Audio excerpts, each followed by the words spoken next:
Hello అందరికీ, this is Thiru. Welcome to lucky cooking and vlogs. రీసెంట్గానే మా వారి బర్త్డే జరిగింది. బర్త్డేకి ఇంట్లోనే కూల్ కేక్ ప్రిపేర్ చేశాను.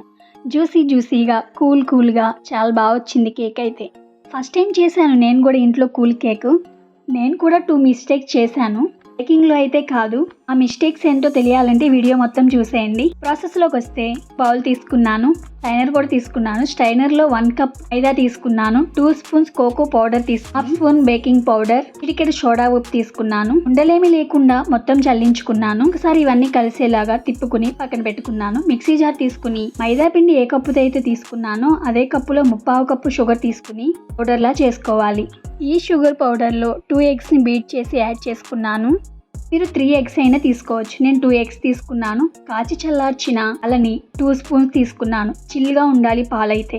1/2 కప్పు కంటే కొంచెం తక్కువ సన్ఫ్లవర్ ఆయిలే తీసుకున్నాను. ఇంట్లో మీరు ఏ నూనె ఉంటే ఆ నూనె యాడ్ చేసుకోవచ్చు. స్మెల్ ఏమి ఉండకూడదు.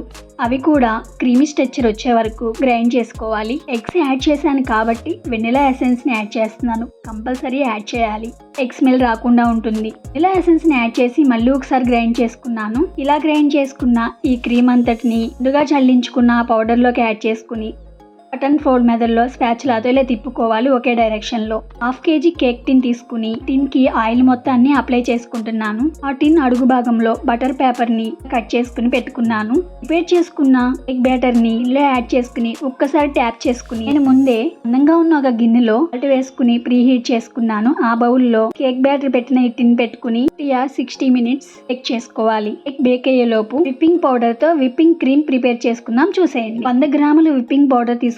అంటే కప్పున్నర అయింది. కప్పున్నర విప్పింగ్ పౌడర్కి కాచి చల్లార్చిన చిల్లుగా ఉన్న మిల్క్ తీసుకోవాలి కప్పు.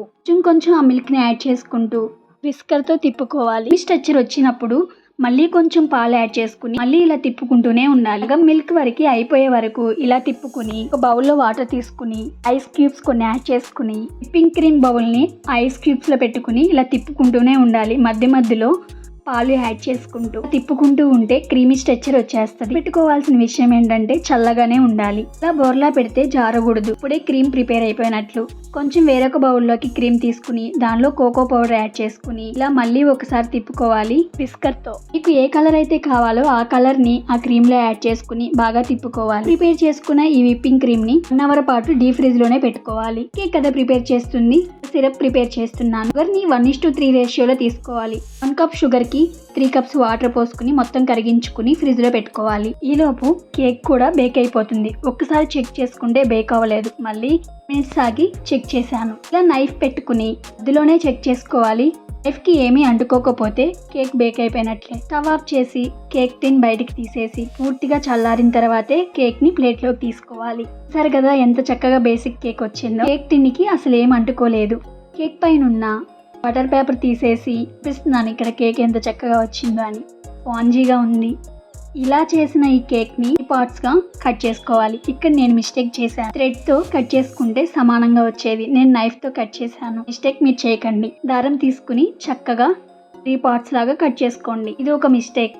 ఒక బౌల్ తీసుకుని ఆ బౌల్ పైన ఒక ప్లేట్ పెట్టుకుని పార్ట్స్ గా కట్ చేసుకున్న బేసిక్ కేక్ ని అందులో ఒక పార్ట్ ని ఈ ప్లేట్ పై పెట్టుకుని చిల్గా ఉన్న షుగర్ సిరప్ ని స్పూన్తో ఆ కేక్ పై అంతటా స్ప్రెడ్ చేసుకోవాలి. ఎలా అంటే కేక్ ని నొక్కి చూస్తే జ్యూస్ అంతా పైకి వచ్చేసేయాలి. షుగర్ సిరప్ అంత బాగా షుగర్ సిరప్ ని అంతటా అప్లై చేయాలి. విప్పింగ్ పౌడర్ ని క్రీమ్ లా చేసుకున్నాం కదా, క్రీమ్ కూడా నైఫ్ తో కానీ లేదా ఏదన్నా స్పూన్ తో కానీ స్ప్రెడ్ చేసుకోండి. నేనైతే స్పాచులాతో చేశాను, అందుకే అతుక్కుపోయింది. ఇది సెకండ్ మిస్టేక్. అయితే స్పూన్ తో కానీ నైఫ్ తో కానీ క్రీమ్ అంతా స్ప్రెడ్ చేసుకోండి. డిజైన్ కావాలంటే కోన్ షేప్ లో ఉన్నది తీసుకుని డిజైన్ చేసుకోవచ్చు. నేనైతే నాకు వచ్చినట్టు డిజైన్ చేసుకున్నాను. కోకో చిప్స్ తో జమ్స్ తో ఇలా డెకరేషన్ చేసుకున్నాను. ఇలా ప్రిపేర్ చేసుకున్న ఈ కూల్ కేక్ ని 2 or 3 అవర్స్ పాటు ఫ్రిడ్జ్ లో పెట్టుకోవాలి. ఈ ఫ్రిడ్జ్ లో అయితే కాదు. జ్యూసీగా కూల్గా చాలా టేస్టీగా ఉంది. ప్లేస్ కావాలంటే ఎగ్ ప్లేస్ లో పెరుగు తీసుకోవచ్చు. నాకు విప్పింగ్ పౌడర్ ని విప్పింగ్ క్రీమ్ గా చేయటానికి 40 మినిట్స్ పట్టింది. ఇంట్లో చేసుకున్న కేక్ చాలా రుచిగా ఉంటుంది. కూల్గా తింటుంటే మధ్యలో కోకో చిప్స్ జమ్స్ తగిలి చాలా రుచిగా ఉంది. ఒకసారి ట్రై చేయండి. బయట తెచ్చుకున్న దానికంటే ఇలా చేసుకున్నదే చాలా రుచిగా ఉంటుంది. ఇలా ఈజీ కూడా